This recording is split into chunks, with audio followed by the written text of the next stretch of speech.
ॐ श्री परमात्मने नमः। अथ पञ्चमोऽध्यायः।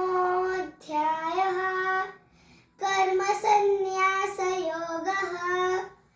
अर्जुन उवाच सन्न्यासं कर्मणां कृष्ण पुनर्योगं च शंससि यच्छ्रेय एतयोरेकम् तन्मे ब्रूहि सुनिश्चितम्।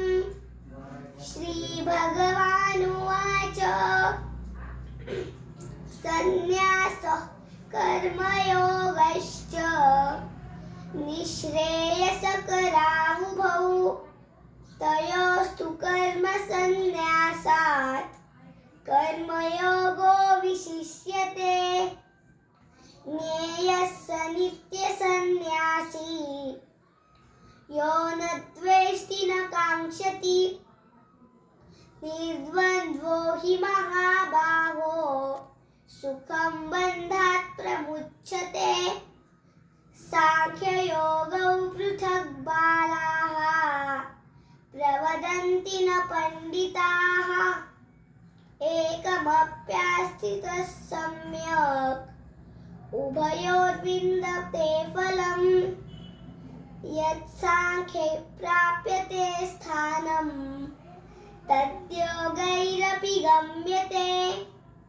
एकं साङ्ख्यं च योगं च यः पश्यति स पश्यति।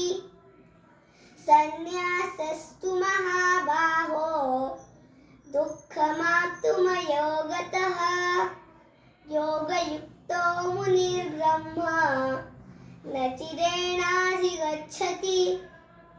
योगयुक्तो विशुद्धात्मा विजितात्मा जितेन्द्रियः सर्वभूतात्मभूतात्मा कुर्वन्नपि न लिप्यते।